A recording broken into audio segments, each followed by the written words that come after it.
저는 HICU 감염관리위원회 김선영이고요. 일단은 본 교육은 HICU에 특화된 교육이라고 생각해 주시면 되고, 저희 파주기 의료기관 인증 대비한 감염관리실 주체 교육이 다음 주 4월 10일, 11일 이렇게 10일에 한 번, 11일에 두 번 이렇게 있으니까 그 교육도 꼭 들어주시면 감사하겠습니다.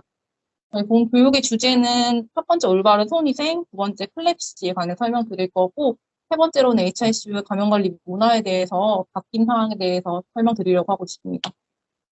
올바른 손위생이고요. 손위생에 대해서는 올바른 손 씻기가 어떤 것이고, 손위생이 필요한 시점이 어떤 것이 있으며, 손위생 모니터링에 대해서 소개드리고, 그중에서 좀 잘 안 지켜지는 손위생에 대해서 한 번 더 짚고 넘어가려고 하고 있습니다. 올바른 손 씻기는 일단은 알코올 젤을 이용한 핸드러빙, 그리고 물과 비누를 이용한 핸드워싱 둘 다 시행해 주실 수 있고요.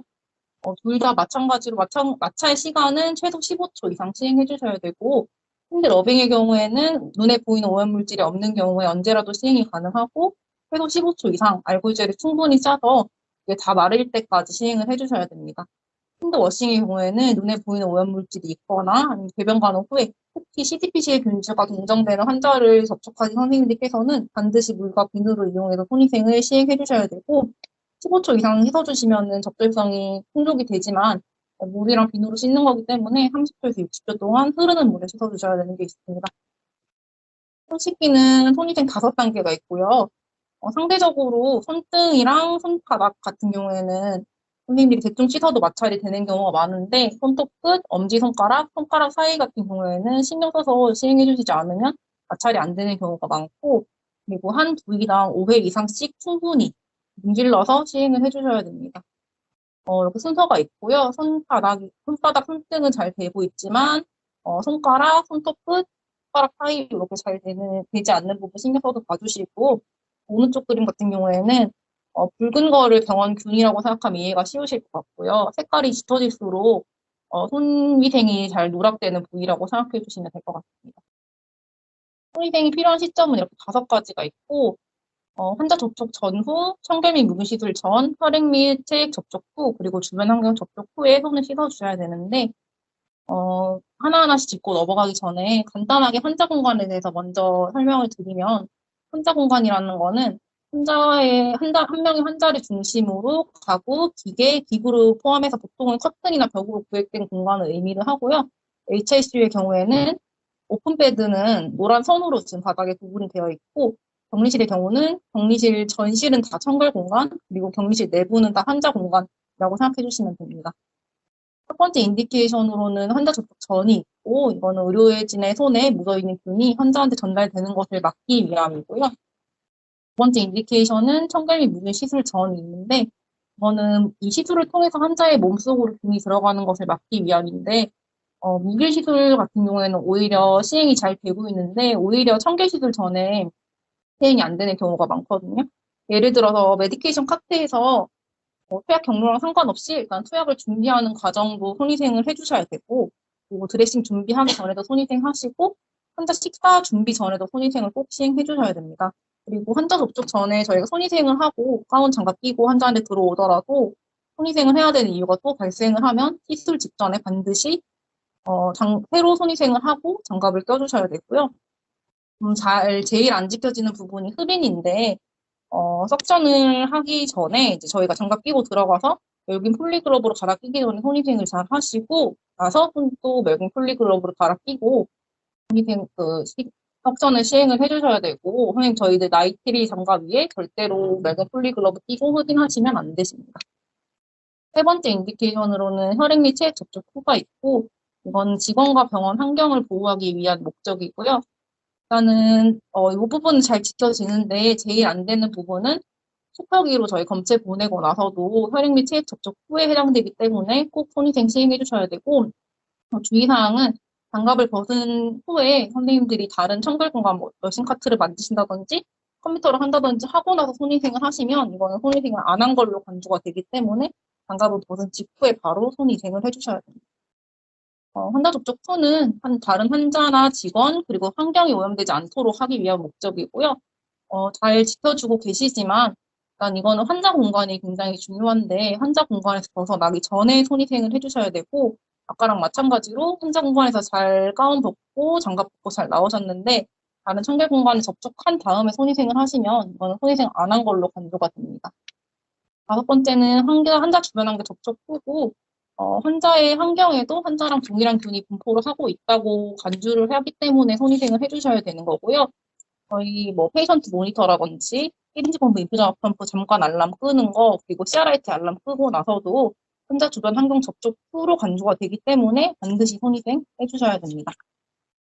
그리고 HICU의 경우에는 그 표준주의를 준수해야 되는 공간이어서 환자가 가운 입고 장갑을 착용하고 환자한테 무조건 들어가게 돼 있는데요. 일단은 장갑 착용은 이게 멸균 장갑이 되었던 비닐 장갑이 되었던 간에 손위생을 절대 대체할 수가 없고 장갑을 끼고 있는 도중에도 새로 손위생이 필요한 경우가 발생을 하면 끼고 있는 장갑을 벗고 반드시 손위생을 새로 한 다음에 새 장갑 껴주셔야 되고요. 손위생 모니터링에 관련해서는 일단은 손위생을 해야 되는 시점은 분명히 있는데 하면 안 되는 시점은 없기 때문에 뭐 이런 어려운 부분은 그냥 생략하고 넘어갈 예정인데 일단은 HICU 감염관리 수행률을 말씀드리려고 하고 있습니다. 이 본 자료는 HICU 2022년도 손위생 수행률 자료고요. 관찰 장소를 HICU로 두고 추출한 자료이기 때문에 HICU라는 장소에서 뭐 의사든 간호사든 뭐 주임님이든 여사님이든 다 포함된 자료라고 생각하시면 되고 저희 부서랑 뭐 개인 병원의 손위생 수행률은 무조건 목표는 90%고요. 1, 2, 3차는 목표 달성을 못했는데 4분기는 26%로 목표 달성을 했었습니다. 그리고 저희 분기별로 손위생 모니터링을 진행을 하고 있고 이번 1분기 모니터링을 3월 20일부터 31일까지 진행을 했었는데 일단 아직까지 그 결과가 나오지는 않았는데 제가 체감하기로는 환자 접촉 전후에 선생님들이 몰라서 안 하시는 거 저희가 안 하시는 건 아니고 바빠서 못 하시는 거 잘 알고 있지만 환자 접촉 전후에 잘 안 되고 있는 거 그리고 알람 끄고 나서 그리고 석전하기 전에 잘 안 되는 거 있어서 그 부분 신경 써서 해주시면 좋을 것 같고요. 손위생 적절성은 감염관리실에서 모니터링을 할 때는 손위생 적절성 같이 보고 있는데 적절성이라 하면 나는 부위별로 그 5부위를 다 놓치지 않고 잘 마찰을 하셨는지 그리고 손위생을 15초 이상 잘 하셨는지를 보는 거고요. 손톱 끝, 엄지손가락, 손가락 사이 손으로 잘 안 되는 거 보실 수가 있고 HICU는 작년에 15초 이상 수행률이 64%밖에 안 됐어가지고 손위생 하실 때 잘 군데군데 잘 찍어주시고 15초 이상 충분히 시행을 해주셔야 됩니다. 저희 손위생 수행률 현황을 확인을 할 수 있으셔야 되고요.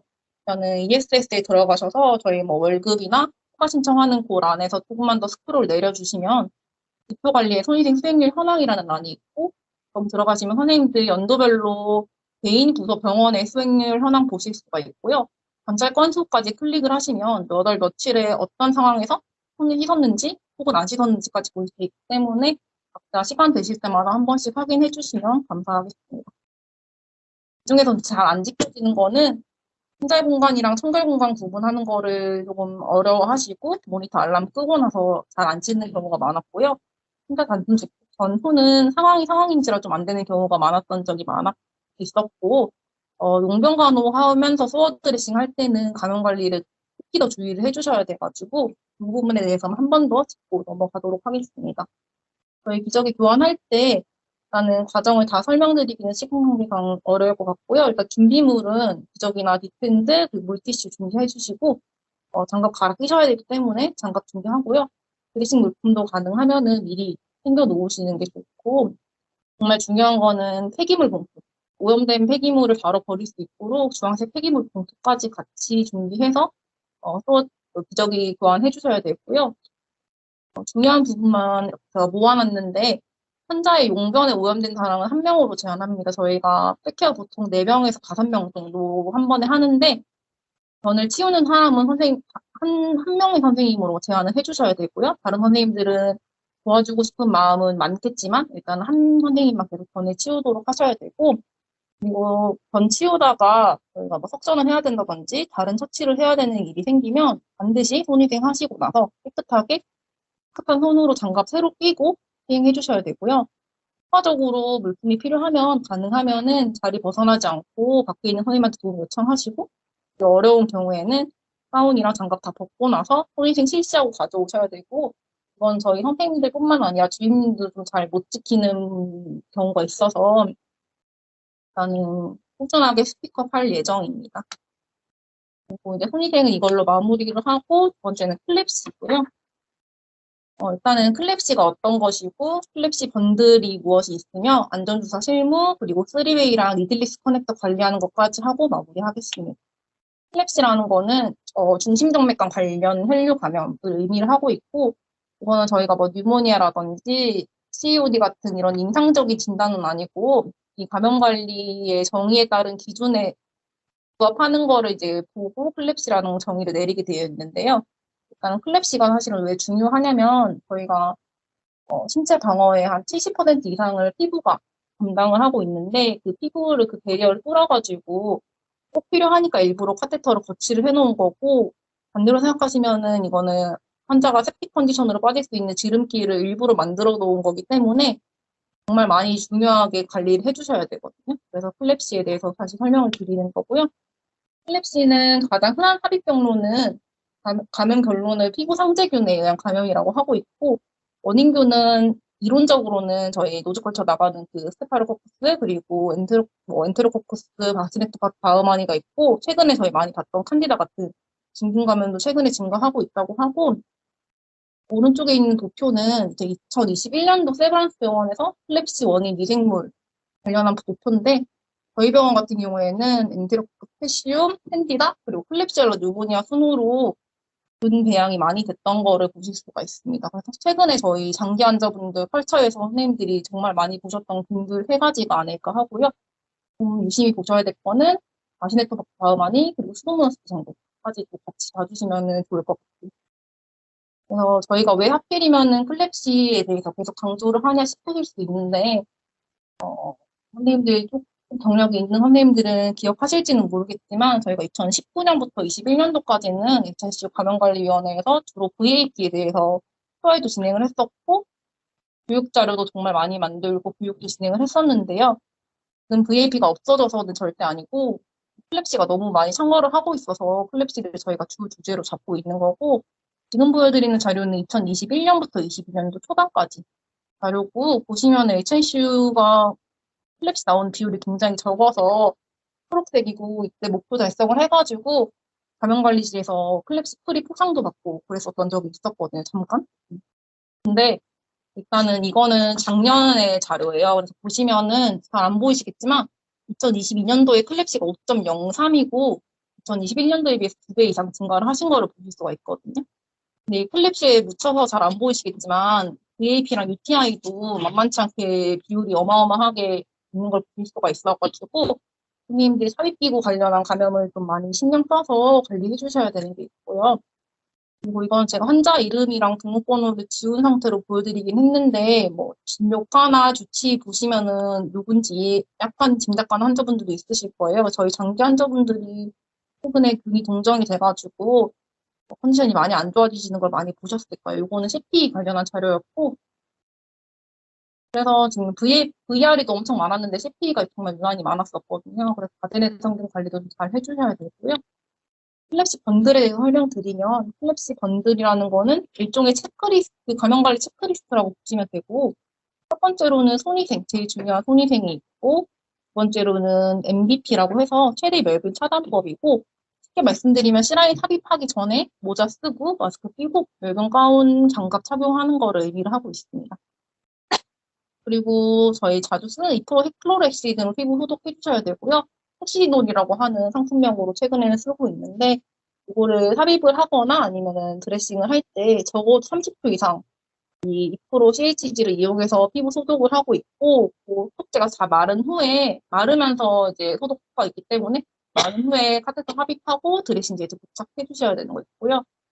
삽입 부위 같은 경우에는 저희가 선택하는 건 좀 어렵지만 이론적으로는 타곤이나 겨드랑이 이런 접히는 부분에 피부 상재균이 밀도가 굉장히 빽빽하게 분포를 하고 있는데 상대적으로 피부 상재균이 적게 분포하고 있는 서브클레비안 베인이 감염관리 면에서는 가장 적절한 삽입 부위다라는 게 이론적으로는 돼 있는 상태고요. 그리고 중요한 거는 실아이는 필요가 없어지면은 바로 제거를 하는 게 감염관리 면에서 가장 좋습니다. 그래서 카테터를 갖고 있는 기간이 길어지면 길어질수록 당연히 감염관리에 대한 위험은 증가를 할 거고요. 나는 근데 이게 뭐 카테터 기능에 통전 문제가 없고 돈이 안 나오는데도 막 카테터를 2주마다 한 번씩 교환한다든지 하는 거는 권장을 하지 않는다고 하는데 나는 카테터가 필요가 없어지면은 바로 빼는 게 원칙으로 하고 있습니다. 감염관리실이랑 감염내과에서 카테터 라운딩을 장기 환자분들의 대상으로 돌고 있는데 그때 보시는 거는 카테터 그 드레싱에 저희가 교환 주기를 보고 있고 당연히 아시다시피 퍼드 드레싱은 이틀, 투명 드레싱은 일단은 7일마다 교환을 해주시고요. 드레싱은 건조하고 밀폐 상태로 유지가 되어 있어야 되고 이게 이론적으로는 이틀, 7일이지만 이게 더러워지거나 오염되면 반드시 바로 교체해 주셔야 됩니다.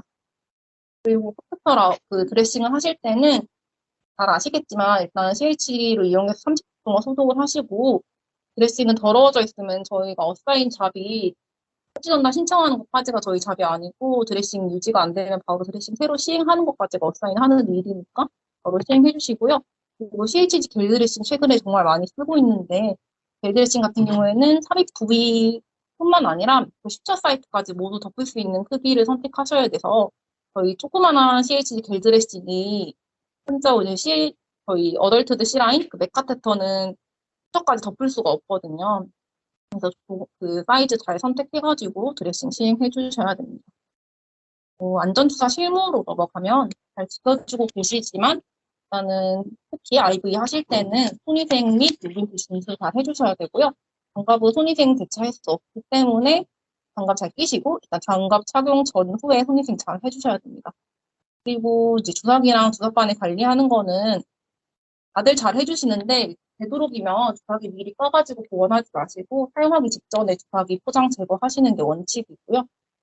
그리고 저희 바이알 고무막에는 알코올솜으로 충분히 문질러 닦아야지 소독을 하는 효과가 있고 바닥에다가 그 알코올솜 두고 이렇게 콕 찍어 누르듯이 소독하는 거 절대 하지 마시고요. 그리고 저희 알루민 같이 점성이 좀 진한 것들은 이제 니들 꽂아놓고 패킹에다가 그렇게 환자한테 투여하는 분들이 간혹 계시는데 그렇게 하시면은 절대 안 되시고 그리고 투여하기 직전에 약물을 준비하는 게 원칙입니다. 그리고 바이알 다회용량 바이알 지금은 인슐린 정도 있는데 그거는 처음 개봉한 선생님들이 유효기간 아주 잘 명시해서 메모에다가 잘 해주셔야 되는 게 있습니다. 그리고 수액 제제 관리하는 것도 사용 직전에 준비하고 여의치 않으면 1시간 이내에 그 수액을 연결하는 것을 원칙으로 하고 있습니다. 일단 3웨이 관리는 핵심은 5초 이상 닦는 게 핵심이고 그리고 최근에 3웨이 모니터링에서 가장 많이 선생님들이 지적당한 부분이 3웨이 소독하실 때는 반드시 닫힌 상태에서 소독하셔야 되거든요. 이게 무슨 말이냐면 3웨이 뚜껑 열려있는 상태로 닦으시면 절대 안 되고 3웨이는 이게 그 3웨이 뚜껑이 됐던 아니면 시린지가 되었든 스트랩 세트가 되었든 간에 3웨이 뚜껑이 열려있는 상태에서 하시면 그 3웨이 근처에 있는 균을 선생님들이 3웨이 안쪽으로 밀어넣는 게 되기 때문에 절대로 열려있는 상태에서 소독하면 안 되는 거 있습니다. 그리고 원칙은 3웨이는 불필요하면 제거하는 게 감염관리를 위해서 제일 좋아서 환자 C라인에 달려있는 거 2개밖에 없는데 3웨이 뭐 6개, 7개씩 달아놓는 경우는 가능하면 없도록 해주셔야 되고요. 보시면 3웨이 되게 더러우면 즉시 새 것으로 교환하는 게 원칙입니다.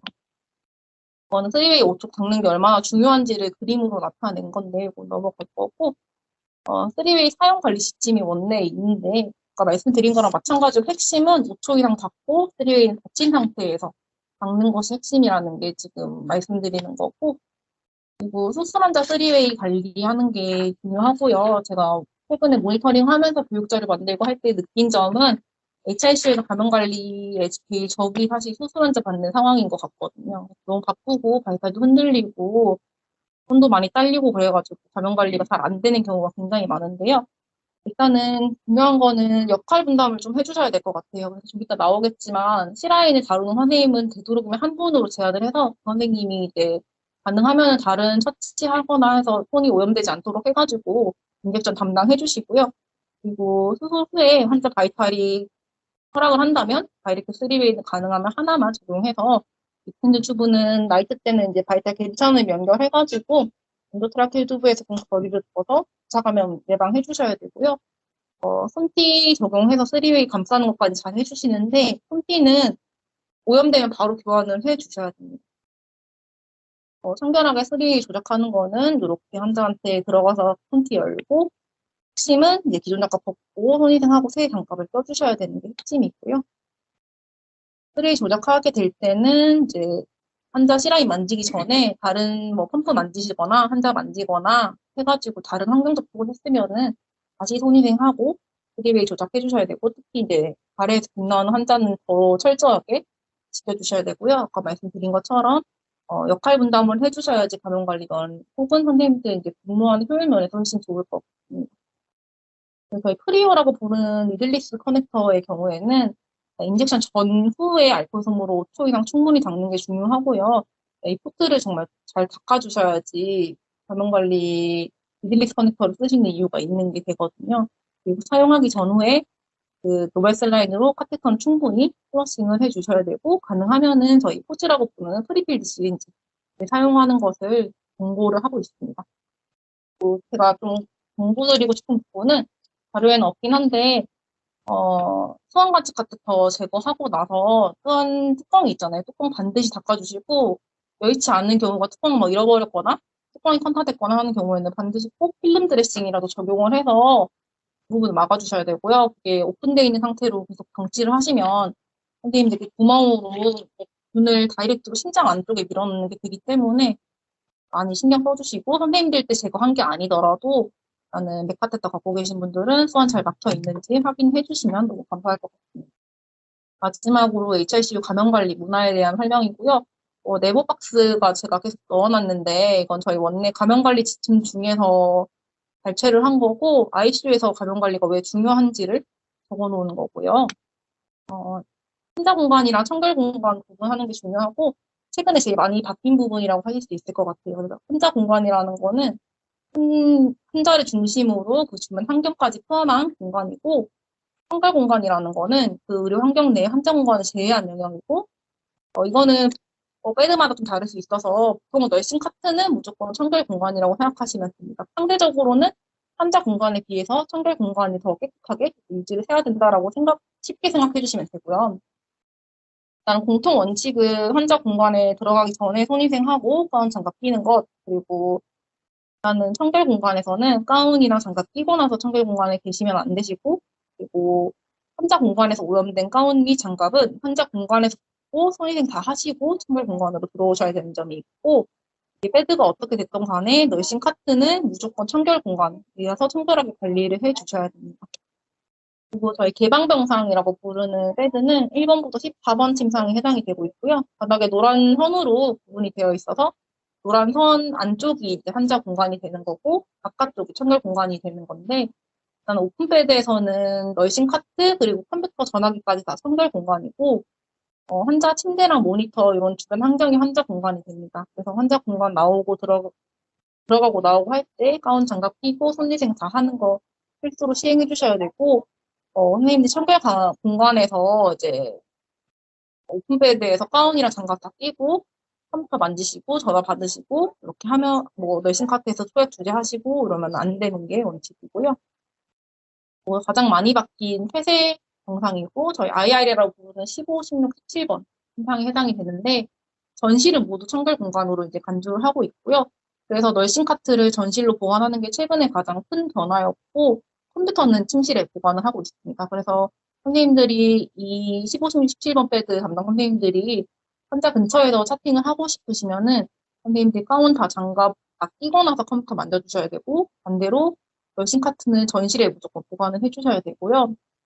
그리고 환자 공간 안에 컴퓨터가 있기 때문에 선생님들이 키 전화기 같은 경우에는 다이렉트로 얼굴이랑 귀에 닿잖아요. 그래서 사용 전후에 좀 클리네로 잘 닦아주시면 선생님들을 위해서 더 좋을 것 같아요. 그리고 저희 심장이식 환자분들이 IR로 입시를 하시는데 이런 역격리 시에도 청결 공간이랑 환자 공간에 대한 정의는 똑같기 때문에 같이 적용을 해주시면 그리고 전실은 청결 공간이라는 걸 꼭 기억을 해주시고 그래서 이렇게 전실 내에 있는 저희 폐기물 변기는 아예 사용이 금지가 되어 있고요. 그리고 전실에 이제 널싱 카트에 이렇게 환자한테 편타된, 쉽게 말씀드리면 편타되어 있는 이런 마스크 같은 거 걸어놓지 마시고, 그리고 이제 CRIT 이런 계획한 이런 것들도 가능하면은 환자 공간에 뒀다가 바로바로 주임님들 통해서 이제 폐기할 수 있게 해주셔야 되고요. 그리고 접촉주의 환자분들이 IR 들어가는 분들도 많은데, 접촉주의 환자의 경우에는 이 플라스틱으로 된 정리통 폐기물통은 무조건 환자 공간에 배치해 주셔야 되고, 널싱 카트는 청결 공간이기 때문에 널싱 카트 옆에 있는 쓰레기통은 일반 골판지 쓰레기통 배치해 주시면 됩니다. 그리고 강전선생님이 만들어주신 이 팻말이 IR마다 부착이 되어 있는데, 그대로 이제 격리실 안으로 들어가실 때 손위생 하시고 가운 장갑 잘 끼고 들어가시고요. 나올 때가 사실은 문제인데, 나갈 때는 이제 가운 장갑 벗고 손위생 하고 나가는 거고요. 근데 이제 환자 공간으로 선생님들이 물건을 갖고 들어가셨으면은 이거는 환자 공간에 들어갔기 때문에 다 환타가 된 거거든요. 이게 접촉 격리든 아니면 괜찮던 간에. 그래서 선생님들이 인젝션을 하는 상황이라고 간주를 하시면 이렇게 트레이에다가 시린지랑 들고 들어가셔가지고 환자한테 인젝션 하시고 나오면서 이 안에서 니들도 안에서 버리시고요. 뭐 알코올 솜이랑 시린지랑 다 버리고 그리고 트레이도 클리대로 잘 닫고 가운 장갑 벗고 손위생하고 나오시는 게 원칙입니다. 그래서 이렇게 그 IR 안에 클리네도 비치를 하고 장갑이랑 니들통이랑 다 비치를 하고 있고요. 그리고 접촉주의 격리 환자분들 같은 경우에는 전용 햄퍼도 같이 들어가 있게 되고, 그리고 환자 개인 물품들, 뭐 환자는 자주 사는 청진기라든지 아니면 환자 개인 플라스타, 뭐 세운개 이런 것들은 이제 IR 안에 비치를 하게끔 환자 공간에 비치를 하게끔 환경 정리를 하고 있습니다. 그리고 좀 많이 바뀐 거는 장기 환자 관리 중에서 에어 ICU 관리하는 게 많이 바뀌었고요. 저희가 현행대로라면 원래대로는 저희 벤틸레이터 서킷을 2주마다 갈고 있었어서 그 벤틸레이터 처음에 서킷 하면서 세팅한 거를 쭉 쓰는 경우가 많았는데 나는 이것도 서버가드 필터 교환하시는 것처럼 마찬가지로 Q3데이 교환하고 선생님들 이제 서버가드 필터 교환하는 거는 메모인계도 정말 잘해주시고 교환 잘 해주시잖아요. 그것처럼 선생님 한두별 메모에 인계하면서 Q3데이 교환하는 것을 이제 원칙으로 바꿨고 그리고 이제 교환하고 나서 사용했던 키트는 물로 살짝 헹구시고 한두 볼품 전용 TBX 자이미 부속실에 있는데 거기다가 점적해주시면 됩니다. 그리고 장기 환자분들이 좀 많아질수록 루틴 잡이 더 중요한데요. 저희 마우스케어는 헥사메딘 용액으로 POD 1일날 아침에 익스베이션 하는 환자분들이어도 이 당일에 나이트 때 루틴얼하게 마우스케어 해주셔야 되고 부강상체균이 환자분 기관지로 들어가셔가지고 VAP 유방을 할 수 있기 때문에 VAP 건들 차원에서 마우스케어 해주셔야 되고요. 최근에 UTI가 정말 많았거든요. 그래서 이제 유린에서 환기가 나오는 분들이 너무 많았어서 남자 환자분들이든 여자 환자분들이든 페리니얼 케어 신경 써서 해주시고 라인 드레싱은 우징되는 경우에 즉각적으로 담당 간호사가 바로 해주셔야 되고 HICU에서는 POD 3일부터 장기 환자로 간주를 하기 때문에 노리스라든지 헤어 샴푸 스케줄 잘 시행해 주시고 CHG 배싱도 당일부터 해주시면 되고요. 그리고 저희 환자 진술문에서 개인위생 관련한 메모를 장기 환자분들 잘 생성해가지고 선생님들 환자 개인위생 잘 하실 수 있도록 챙겨주시면 감사하겠습니다.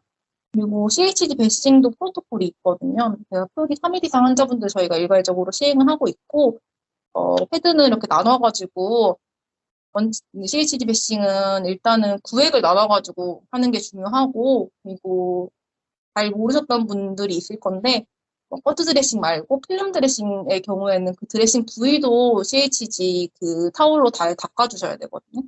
환자 심식 합입선도 환자 기준으로 이게 뭐 벤틸레이터 서킷이 됐던 엔도가 됐던 엘튜브가 됐던 환자 기준으로 15cm까지는 닦아주시는 게 원칙입니다.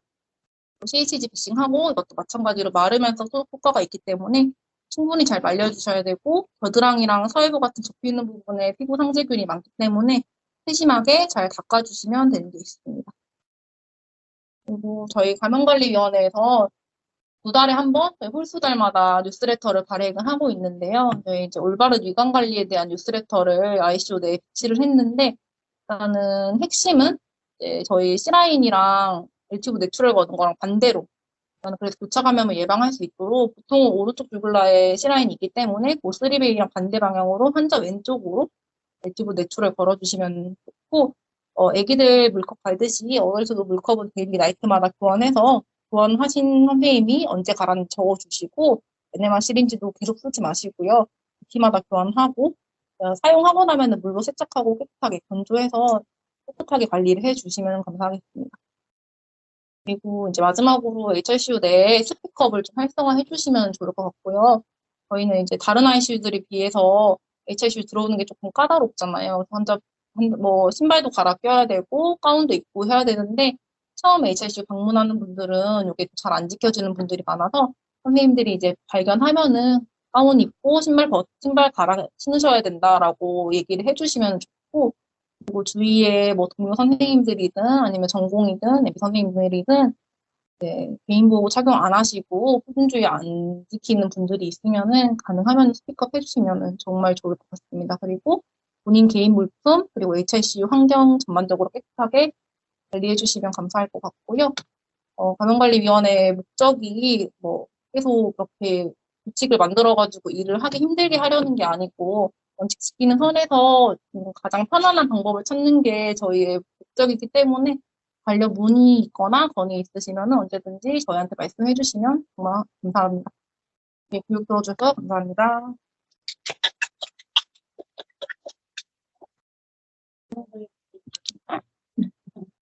감염관리위원